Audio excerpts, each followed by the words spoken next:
Welcome into a Sherwood 4 Giant pregame show. Tyler Yaremchuk and Jay. How's it going? I'm good, Tyler. How are you? I'm fantastic. I'm happy to be back in studio after my time away. Like my hoodie says, avoid the grind. He avoided the grind. He was in southern U.S., avoiding the grind for almost 2 weeks. Still doing pregame shows, though, which is solid. Yeah, still doing pregame shows. The aesthetic of the pregame show was not as beautiful as this beautiful set we're in, but you know what? The content was there. And speaking of being good and being beautiful, I thought maybe beautiful is a stretch, but game one under the Woodcroft era. They won. That's all that matters. Mike Smith had to be good, and it's going to take time for Woodcroft's systems to be implemented and really sort of soak in. But I thought for game one, there was a little bit more jam to their game. I thought that was a good effort from the Oilers. I thought so, too. Like, Connor was on a mission and creating a lot of excitement. But the reality is, if Mike Smith doesn't play as good as he does, we probably don't win that game. Yeah, and that's fair as well. Like the shots in that game, 38-36 for the Islanders. They did score first, though, which is a big thing. And there's the play where Peugeot bumped Smith, which, I mean, Smith sold a little. I don't think he got hit that hard. Of course. Any goalie would. Yeah. That's goalie 101 right there. But there was two Oilers, Draisaitl and someone else who's slipping my mind. But there was two Oilers. Didn't Kane take a penalty? Kane. Yeah. They went right in there. Yeah. And it was just like, you know what? That wasn't happening before. And I thought the Oilers were a little bit better with some physical energy on the forecheck as well. It was a good start to the Woodcroft era, I thought. I mean, 2 points is 2 points, and there's places to build, and I do think they'll keep getting better under their new head coach. But, like, I didn't really have any complaints from that game. No, I didn't. Like, I don't know what the stat is, but in my mind, it's 100% of the time a team plays with their new coach after firing the old one, they win. There was like someone's like, tell me what you saw different. I'm trying to pinpoint. Like, I'm not gonna pick up on structure and stuff like that. And it's also too early to be able to do that. So they won the game. Had one full practice. They won the game. That's all that matters. Dead cat bounce. Let's go. And I think that's what you were looking for in game one is just that dead cat bounce, that one game and that quick spark, because now they've had another practice. I believe they had a full practice before they flew out to San Jose on Sunday. And that's when Woodcroft will have more time to work on things and have actual tangible areas that you can point to and go, they're better at this. They're better in the neutral zone. They're better at controlling their gaps coming in. Like coaching decisions like that, we'll start to notice them more and more as we go on. Just digging a little bit deeper into that game, Cody Ceci gets on the board with the first goal of the game, 39th assist on the year for Connor McDavid, and then he picks up assist number 40 on a beauty to Zach Hyman, who has his 100th goal of his career as well. So 40 apples on the year for McDavid. It was great to see Hyman get off the schneid a little here because he's been up and down. Yeah, he's been up and down. Like he was shot at. Well, just the whole team was shot at Canada to start the season. But it's good to see him get back ever since that shoulder injury and coming back, not as productive as before. So good to see him get on the scoreboard. And our boy, the Bison King. Yes. It's been a minute. And it's been a minute for the power play as well. So it's great to see the power play get going. If you had a choice, because Kane's been playing in that net front spot on the power play a little bit. Hyman's been there pretty much all year. Puljujarvi's been in there fairly regularly. Who's the best net front presence on the Oilers? If you're, let's say you're down by a goal Hyman. And you get a power play late, you're still going Hyman? Hyman, yeah. Because here's the thing with the Bison King. He's still he's got the booty RV and he likes to put that and push guys away with that, but I don't think he's that strong just yet still. Like you see him, he's still not fully developed. Where Zach Hyman is a rig and he competes and fights for his ice. So you want that. That's the guy you want. I think Puljujarvi will get that in time, but I agree. I might go Hyman. I might even be tempted to go Evander Kane, but when you look at who's been the most productive in that spot, it's actually been Jesse Puljujarvi. Like he's scored a lot, and the 2-goal game against Columbus helped his power play numbers, of course. But just going to the Facebook chat here quickly, Dino Ace, just on the topic of the coaching change, both Tippett and McClellan had similar problems with the Oilers. One, not balancing the minutes for every lineup/player, overplayed McDavid and Draisaitl, not giving enough ice time to the bottom 6 forwards, changing the lines every second freaking game rather than giving them 5 games to develop chemistry, and Dino goes on for a few more. But the knockdown in the minutes for McDavid and Draisaitl, I like that. I think that's good. I think there is something to be said about having everyone in the lineup playing a little bit more and not just always playing McDavid or Draisaitl 24, 25, 26 minutes in a normal regular season game. Yeah, no, I think it's fair. Anytime if we can reduce the wear and tear, I think that's important, especially if we're thinking of the body of the work of the season being like including playoffs. It's very short-minded to just burn them out and run them ragged to try to get wins early in the season or mid-season like we're in right now. But the unfortunate reality is the problem that McClellan, Tippett, and now Woodcroft's going to have is probably not a strong enough roster yet to be able to, be the team that we want it to be either. So that's also a challenge that hopefully our GM is going to help address. Yeah, and hopefully the GM does help address it, because you look down the QE2 and the Calgary Flames made a big splash today. Tyler Toffoli going from Montreal to Calgary. It's a prospect, and I believe a second rounder mixed into that deal. What did you think about Toffoli going to the Flames? They're pushing it. It's very annoying. Yeah. It's very annoying that Calgary pulled that trade off. I hope Uncle Ken is taking some notes, because you know what? Calgary didn't have the cap space for it, and they made it work. So we're in that same position. So hopefully we can move some stuff around and some pieces around and some contracts around to open up space to address the problems that we have. Mike comes out of nowhere. You got to watch for that. But Mike is hot. Yeah, that was the one big sort of piece that we thought the Flames would be going into. Frank Saravalli and I were on the Daily Faceoff show today, and that's what he outlined. He said, they might need some help on the blue line, but a scoring forward is what they need to grab. And giving up they paid a steep price. That's a decent prospect, kind of like a B-level prospect, and a couple of picks. But Toffoli is signed for a couple more years, and they're getting him 5 weeks before the deadline.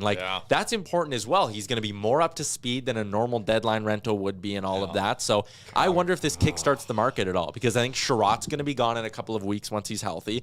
And if Toffoli's off the board as well, and the market's also set now, because we know the league is a copycat league, I wonder if we're going to start seeing kind of, every 4 or 5 days, just another big name get seriously talked about and moved, and if the dominoes will start to fall maybe quicker than they have in the past. It's funny how that works. So now, that's going to get GM's attention. The nerve's going to kick in and pull trigger, and that always ups the value. So pay attention to JT Miller, because he's going to go for a king's ransom to New York for sure. Yeah, JT Miller is going to Cabo Kako is going to be a Vancouver Canuck plus. You think? You think Kako? I don't know if the Rangers would give up that much. I think they will. They're in a unique spot, though. The Rangers, they have an embarrassment of riches and cap space space, which is almost more important than the actual trade pieces itself. We're getting a little sidetracked here on the Giant pregame show, so let's jump into the opposition report, brought to you by our friends at Deuce Vodka. The San Jose Sharks have not played in 13 days.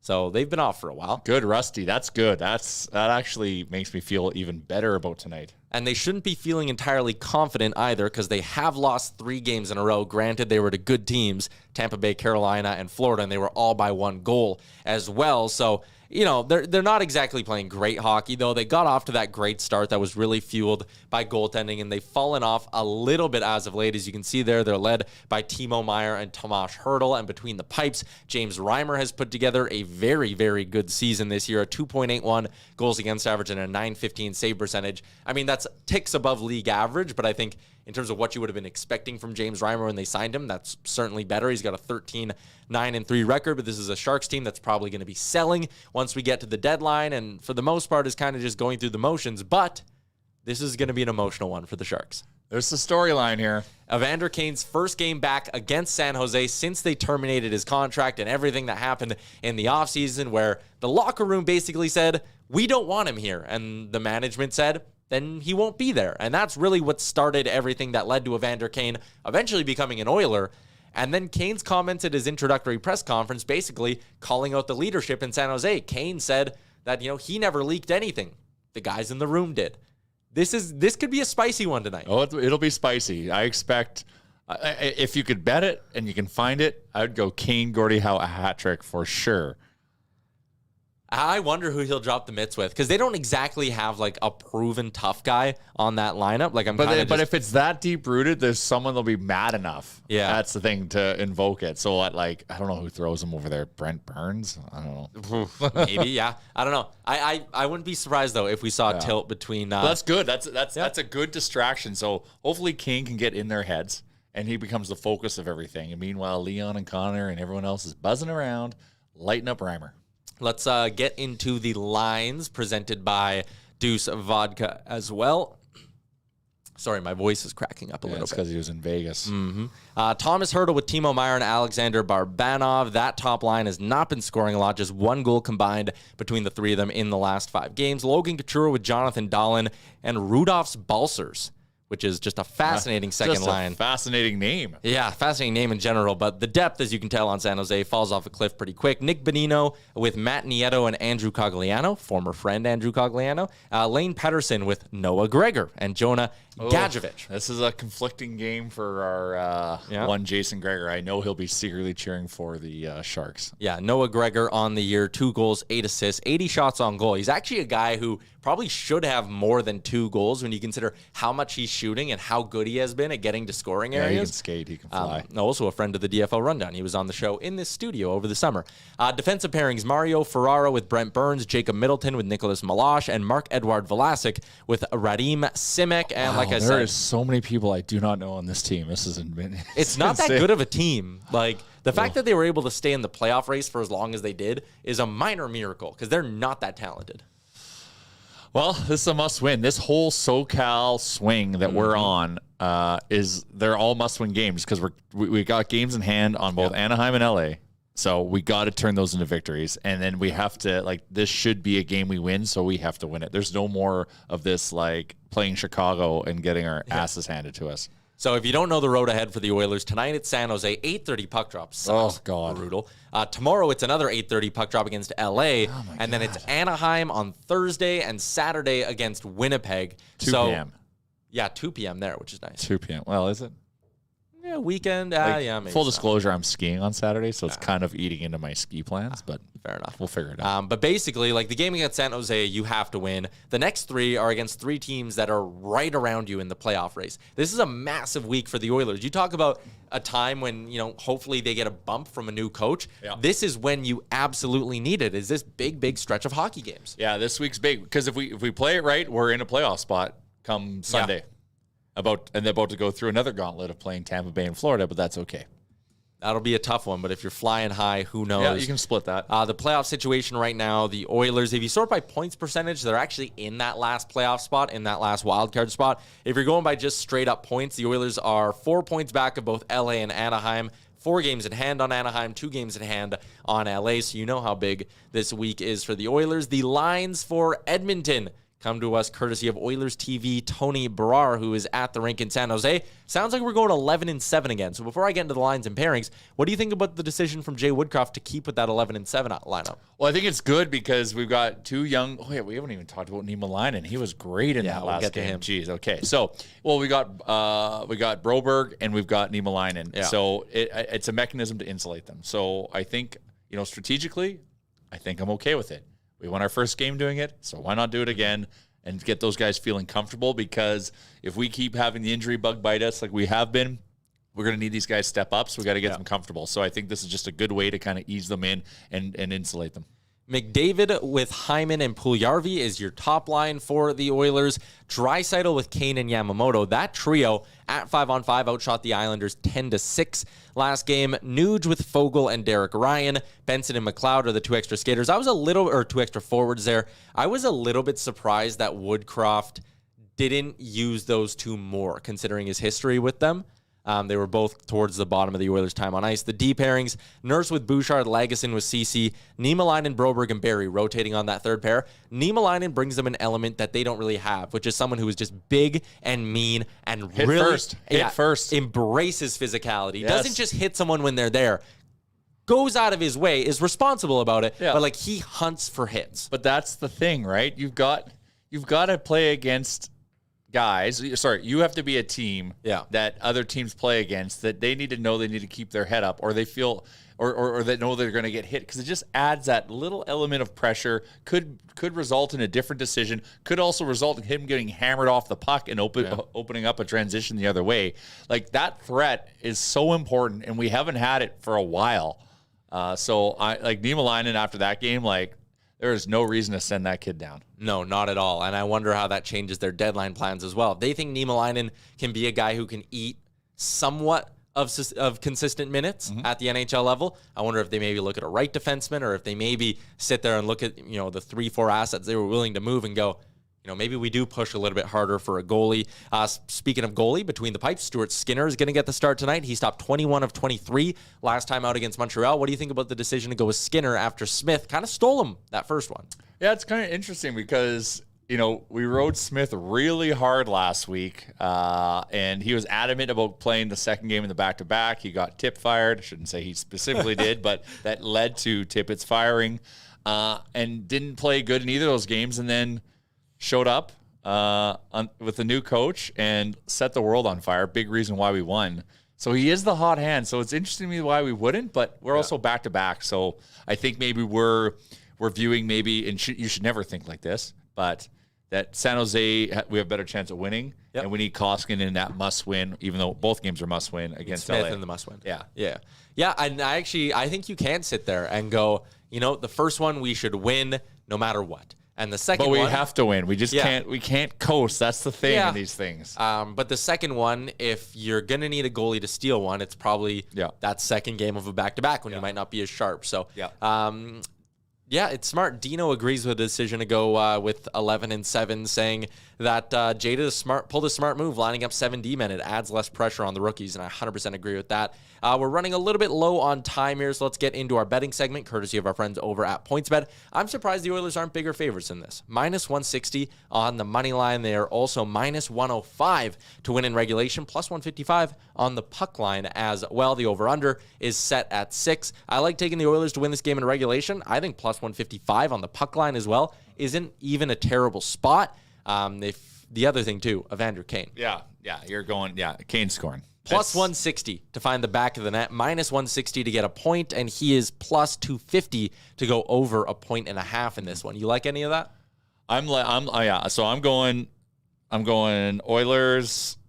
I don't know if I might do regulation's a scary thing, but I'm going to chase the juice. So I'm going to go Oilers in regulation. I might sprinkle some on puck line. All right. I'm also going to do a greasy Oilers parlay. I don't know if you know this, folks, but the Edmonton Oilers are playing the San Jose Sharks tonight, and also the Stavanger Oilers in the Norwegian League are playing the Fjerkstad somethings. So I'm going to parlay those two teams.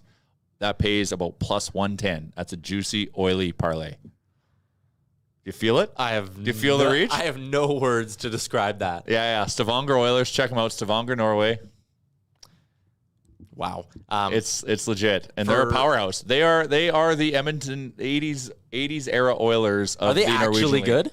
Yes, they're favored. Really? They're -335 tonight. All right. So you bake that into the Oilers against San Jose, and that bumps you to plus odds, and that's what we're talking about. For my bet of the game in this one, I'd Connor McDavid to go over 1.5 last game. I say he does it again. Even money, I think Connor's got another 2.9 It's not worth the juice. It's not juicy enough for you. It's not juicy. I know, but yes. But that's the thing. You have to bet him to get 2 points. But yeah, he will. I think Connor's he's getting his second win for the season. He took that lull where he's not performing at first third of the season levels, but I think he's going to be coming on fire now. He's due to get back there. Key to the game? Key to the game. Score first, especially on the road in an important game. Yeah. And do not play down to our competition. Do not. It's very on brand for us to do that, so let's not be on brand tonight. Watching games when they're in San Jose is the worst as well, because that camera angle and the lighting is terrible. So have an extra coffee. Maybe it's a coffee with dinner kind of night, and keep the energy going, because an 8:30 start in the Shark Tank, it'll be Stay awake. They're going to need you. Yeah, they're going to need you. All right, that's going to do it. Shout out to Sherwood Ford, Yegburger, and our friends at Deuce Vodka. For Jay, thanks for filling in for Caroline. That was fantastic. My pleasure. Anytime. I'll be back tomorrow with another Giant pregame show. Have a good one. Enjoy the game.